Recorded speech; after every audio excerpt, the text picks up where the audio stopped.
San daminɛ na Républicains ka cɛbɔ jamana ɲɛmɔgɔya ɲini na Donald Trump ye laseli kɛ kunnafoni sɛbɛn caman kan ko ni jamana ɲɛmɔgɔ kalata mun kan ka kɛ Novembre kalo tile 5 ko ni a kɛra jɛlenya ka tilennenya ani kanabilannen k'u bɛ sɔn a ma.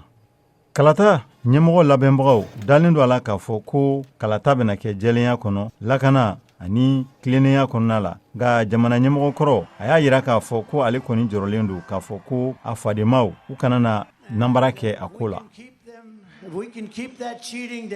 Ni an sera ka nambara k'ale fanga dɔgɔya an bɛ sɛbɛya ɲɛnamaba de kɛ. Kunnafonidilaw ka ɲininkali dɔ senfɛ kalo tɛmɛnen NBC ka Nightly News ni Lester Holt ye jamana ɲɛmɔgɔ dankan Kamala Harris ko Hallie Jackson ma ni ale ye NBC News u ka laselikɛla ye ko ale n'a ka kuluw k'u bɛna wulikajɔ kɛ ni Donald Trump ma sebaya sɔrɔ o kosɔn k'a fɔ k'a bɛ yɛlɛma don kalaka jaabi la. An b'an mago don kalata sufɛla la ani tile minnu bɛ na ko bɛ taa cogoya min na wa an kɛlen do ka minɛnw bila sen kan ani fɛɛrɛw an b'an sinsin nin ko in kan kosɛbɛ.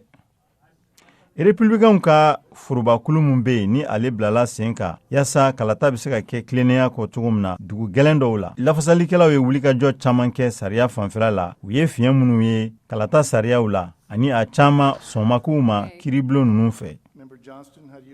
Démocrates olu fana ye u ka wulikajɔw ta ko taga n'o ye kubeda la yaasa kalata jaabili olu sɛbɛntiyali o kana se ka sumaya duguw la i n'a fɔ Georgie. Jamana ɲɛmɔgɔ kalafili ninnu minnu koronnen do kosɛbɛ i b'a fɔ ɲinanta sigi kɛlen do a ma k'a fɔ ko kubeda kumaw olu bɛna bɔ a la. Jateminɛlaw y'a yira k'a fɔ ko a fan caman a bɛna kɛ u bɛ ɲɔgɔn sama dugu minnu na a bɛ kɛ ye. Kalata yɔrɔw la an b'a ye k'a fɔ kuma dɔ sɔsɔli bi kɛ n'a sɔrɔ kalata sɛbɛn a dilanna ka ɲɛ walima kalata kɔfɛ mankan min na fɛnɛ n'a y'a sɔrɔ kalatala ale yamariyalen do ka kalata ani ni a ka kalata sɛbɛn o bilala ka ɲɛ ani k'a jate ka ɲɛ. K'a sɔrɔ sariya dɔnnikɛlaw olu ye kangari da ko mɔgɔ fɛn fɛn b'a yira k'a fɔ ko nambara kɛra ko i kan ka na ni daluwaw ye.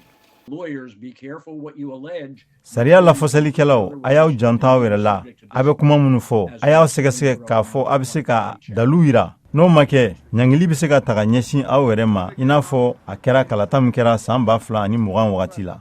Donald Trump ka lafasalikɛla kɔrɔ Rudy Giuliani misali la ale gɛnna ka bɔ pewu lafasali kulu la a kɛlen k'a fɔ k'a sɔrɔ dalu t'a bolo san 2020 kalata la ko nambara kɛra a la. Samasamali sariya ta fanfɛla la ale bɛ se ka jamana ɲɛmɔgɔ kalata koɲaw k'a lasumaya nka tarata wulafɛla fɛ ni jaabiw taara cɛbɔ mun kanu na kosɛbɛ ni danfurancɛba ye jateminɛlikɛlaw y'a yira k'a fɔ ko a bɛ gɛlɛya k'a fɔ bɛrɛbɛrɛtɔn fan dɔ in ma ko ale bɛna jaabi ninnu olu sɔsɔ.